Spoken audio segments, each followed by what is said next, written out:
नमस्कार दोस्तों, मैं अजय कुमार यादव। उम्मीद करते हैं कि आपको समझ में आया होगा। पिछले वीडियो मैंने फिजिक्स का दिया था पार्ट 1 पार्ट 2, और ये 20 क्वेश्चन का मैं आपको गेसिंग क्वेश्चन दे रहा हूँ। डायरेक्ट परीक्षा में आपको 40 को जो आता है ऑब्जेक्टिव, 80 को, जिसमें से 40 को आपको सही सही बनाना रहता है जो आपको आएगा। तो अभी मैं आपको फ़िलहाल केमिस्ट्री का लाया हूँ 20 क्वेश्चन, तो जुड़े रहिए। विजय भव बैच से आपका 40 का 40 ऑब्जेक्टिव जो आएगा परीक्षा में, मैं आपको गारंटी देता हूं कि आपको सही होगा। जुड़े रहिए चैनल से। अगर नए हैं तो चैनल को सब्सक्राइब कीजिए। चलते हैं सवाल नंबर पहला। टूथपेस्ट कैसा होता है? टूथपेस्ट क्षारीय होता है। ऑप्शन नंबर हो जाएगा बी। सवाल नंबर दूसरा है, निम्नलिखित में कौन विद्युत का सुचालक होता है? तो विद्युत का सुचालक जो होता है वो ग्रेफाइट होता है। ऑप्शन नंबर हो जाएगा ए। सवाल नंबर तीसरा, निम्न में से किसके कारण अम्ल वर्षा होता है? तो SO2 के कारण अम्ल वर्षा होता है। ऑप्शन नंबर ए हो जाएगा। सवाल नंबर 4, इथेन के एक अणु में कितने सहसंयोजक बंधन होते हैं? तो ये 7 होता है। ऑप्शन नंबर सी हो जाएगा। अगला सवाल नंबर 5वां, सोडियम की परमाणु संख्या कितना होता है? तो सोडियम का परमाणु संख्या 11 होता है। ये तो पढ़ना है आपको 9th क्लास में, लेकिन परमाणु संख्या कम से कम आप 1 से 30 तक याद रखिएगा। इसमें से कोई भी प्रश्न परीक्षा में आना ही है जो जिससे परमाणु संख्या आपको पूछा जाएगा, तो याद रखिएगा। सवाल नंबर 6, ग्लूकोज का रासायनिक सूत्र निम्न में से कौन होता है? ग्लूकोज का रासायनिक सूत्र ऑप्शन नंबर सी हो जाएगा आपका, यानी C6H12O6 होता है। सवाल नंबर 7, संगमरमर का रासायनिक सूत्र क्या होता है? संगमरमर का रासायनिक सूत्र कैल्शियम कार्बोनेट होता है, यानी CaCO3 होता है, यानी ऑप्शन नंबर सी हो जाएगा। दोस्तों नए हैं तो चैनल को सब्सक्राइब कीजिए और अपने दोस्तों को भी शेयर कीजिए और जुड़े रहिए हमारे चैनल के साथ। सवाल नंबर 8 है, क्रायोलाइट किस धातु का अयस्क है? क्रायोलाइट एल्युमिनियम का अयस्क है। ऑप्शन नंबर बी हो जाएगा।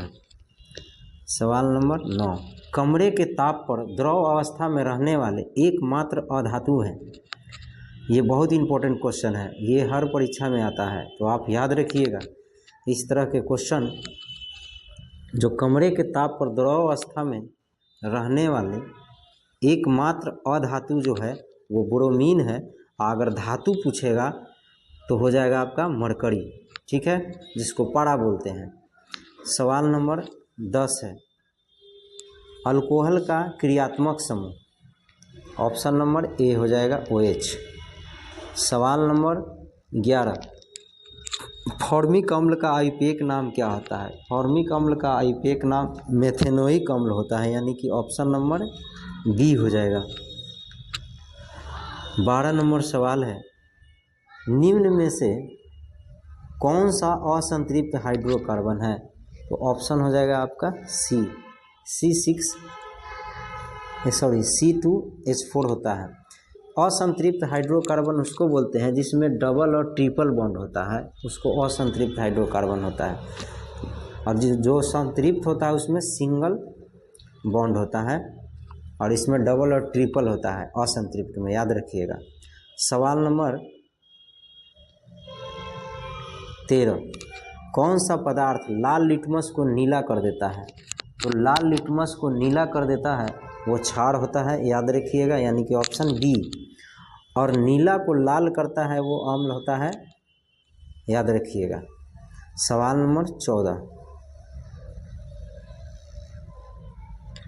शुद्ध जल का pH मान 7 होता है, ये ऑप्शन बी हो जाएगा।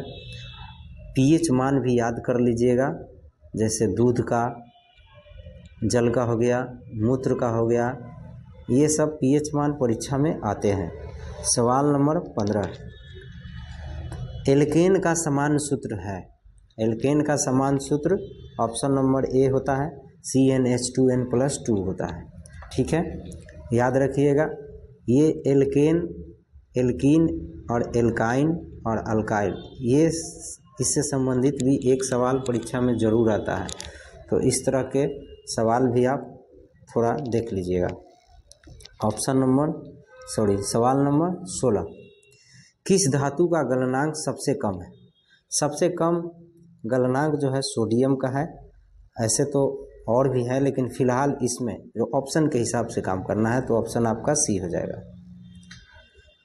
सवाल नंबर 17, दोस्तों ये धोबिया सोडा है जिसको धोने वाला सोडा बोलते हैं, एक खाने वाला सोडा भी होता है, तो दोनों में फ़र्क होता है। ठीक है, खाने वाला सोडा जो ऑप्शन बी देख रहे हैं वो होता है। ठीक है, अब फिलहाल धोने वाला सोडा है तो ऑप्शन आपका ए हो जाएगा। याद रखिएगा, ये भी सवाल परीक्षा में आता है, इम्पोर्टेंट है। अगर नए हैं तो चैनल को सब्सक्राइब कीजिए। और आप एक नाइंसाफ़ी है जो लाइक नहीं करते हैं, वही तो एनर्जी है जो हमें आगे बढ़ाता है। लाइक करते जाइए। सवाल नंबर 18, जब CO2 गैस को पानी में घोला जाता है तो विलयन का pH मान क्या होता है?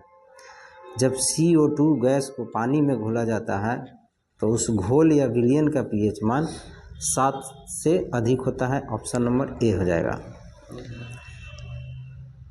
सवाल नंबर 19, बॉक्साइट किस धातु का पूर्ण अयस्क है? ये तो आसान है, एल्युमिनियम का है। और इस तरह के सवाल आते हैं परीक्षा में। बॉक्साइट जो है एल्युमिनियम का हो गया, फिर लोहा का हो गया, मरकरी का हो गया, इस सब का अयस्क पूछता है। आखिरी सवाल 20 नंबर, ऑक्सैलिक अम्ल का प्राकृतिक स्रोत क्या है?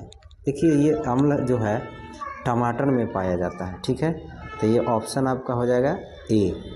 उम्मीद करते हैं कि आपको समझ में आया होगा, और इसी तरह जुड़े रहिए हमारे चैनल से और लाइक कीजिए और अपने दोस्तों के पास शेयर ज़रूर कीजिए। मिलते हैं नेक्स्ट पार्ट में। धन्यवाद।